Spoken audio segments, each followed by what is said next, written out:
Xbox games are treated unfairly just because they are exclusive or console exclusive to the Xbox consoles. That is a debate that is raging on Twitter.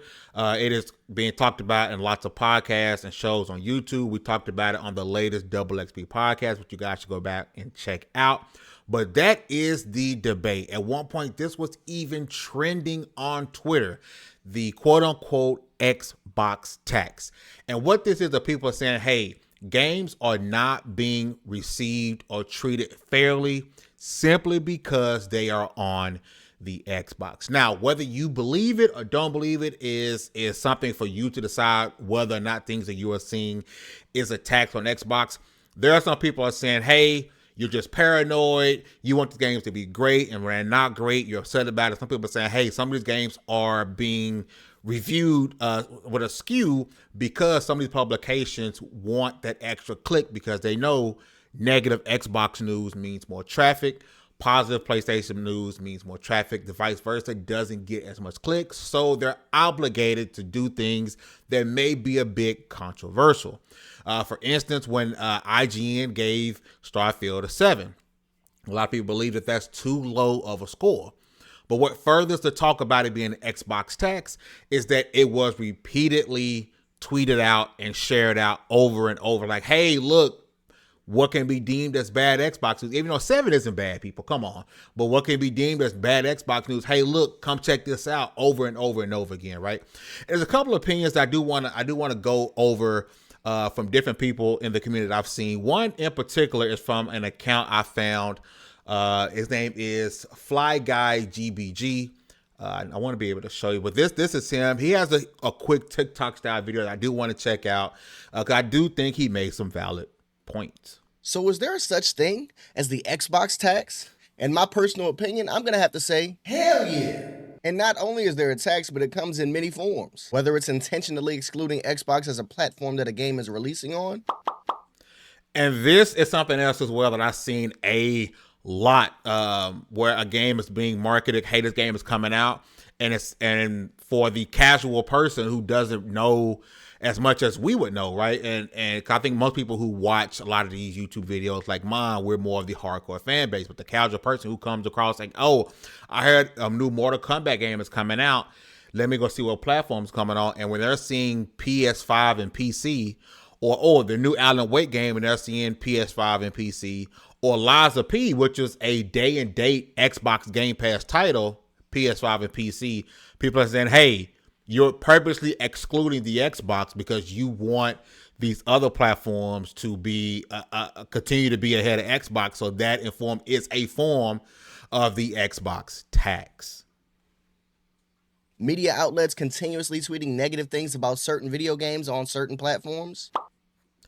And here's an example. We're talking about I didn't see IGN's Starfield tweet out that much. I did see them a lot. I'm not gonna lie. I think GameSpot was the most egregious. I mean, they were consistently spamming you every hour about their Starfield score. But there's another thing that's saying, hey, look, we have negative Xbox news, and we know how SEO works, search engine optimization. Negative Xbox news will drive more attention to your platform. That is an absolute fact.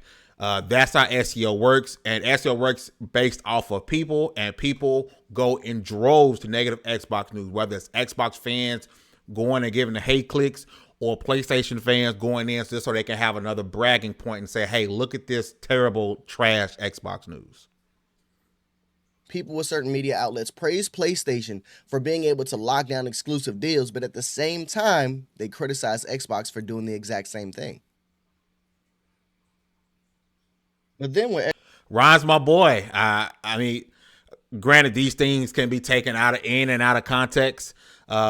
But for someone on the outside looking in, I'm gonna attempt to be unbiased because I like Ryan. Ryan is an amazing guy. I don't think, in my personal opinion, I don't think he meant any ill with this. But as me again trying to be unbiased because I really do like Ryan. I understand what people on the outside looking in, how they would view that as, hey, here's another form of the Xbox tax. Xbox do it bad, someone else do it good, this game gets looked upon negatively because it's only on the Xbox platform. Xbox doesn't have any exclusives. They talking about Xbox has no games. I don't know. And when Xbox shadow drops an exclusive that everybody seems to like, it's still not good enough for some media outlets. Here's one from Metro News. Admittedly, that's not saying much given this is also the first Xbox Series exclusive to be published by Microsoft themselves. The wasteland that has been the Xbox release schedules for the last few years limits the accolades we can give this game. I believe this was Hi-Fi Rush. And Hi-Fi Rush was universally loved by a lot of people, and it was shadow drop. But this news article is saying, hey, well, they dropped this game, and whether you believe they didn't have enough time to do a hate campaign, they're saying, hey, well, since the other Xbox games wasn't so good, or the Xbox is being so dry, this game that we know is good, this game that we know we can enjoy, we can't give it high accolades because of other Xbox things. That is another form of the Xbox tax. It's hard to deny, but let's keep going. Maybe it's not an Xbox tax. I can't say for sure, but there's definitely some type of media bias out there. To blatantly disregard all of the evidence presented is crazy to me, but you have to ask yourself the question. So again, this was Fly Guy GBG at Real Fly Guy GBG. Go check him out on Twitter. I don't know if I can. Hey, there he is.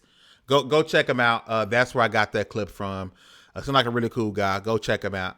And then you also get things like from Erica, right? Erica for the win, who I absolutely love. She is an amazing content creator. If you are into Souls and Souls-like games, that's not all she does, but that's where she almost is an expertise in. She just hit 15K subscribers on YouTube. Super proud of her. Go check it out. I love this post here. She says, I think people forget that the outlets... I think people forget that outlets like IGN basically need clicks. If Starfield 7 out of 10 get them a lot of clicks, they'll likely share it more until Xbox really gets it together.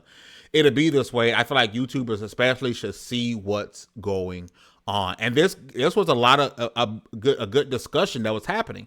One person who replied was Jez Corden from Windows Central, pro Xbox, pro Windows, right? It says, you didn't ask me, but seriously, views on one article isn't going to move the needle. For IGN, most of the money, 99%, will come from guides and affiliate revenue. Nobody makes money on article reviews, no matter how clickbaity they may be. And this is someone who works at a big publication that's kind of telling you, hey, no matter how clickbait it is, yes, they're getting some, but it's not as much as we're thinking. The money they're making is coming from other aspects. It is what it kind of is what it is, right? Do I believe that? Well, let's say this. I think you're blind to believe that there are people who work at major companies like GameSpot, IGN, who do not have a bias. You got to be kidding me if you think these big YouTubers that do not have a bias, right? So a lot of that stuff can be seen like, hey, this is one person with a bias, and because the platform is so big, they do have the opportunity to sway people. Is there an Xbox tax? Do I believe things are purposely being, looked at more negatively because it's on Xbox? I do think so. And I think that way because I do believe whatever side of the spectrum you sit on, there could be someone who works at a bigger outlet, bigger publication, bigger YouTube channel that can say, hey, you know what? I love PlayStation, right? I love them so much. I hate Xbox because let's keep it $1.50. We can't just say everyone who works at a major outlet is unbiased, right?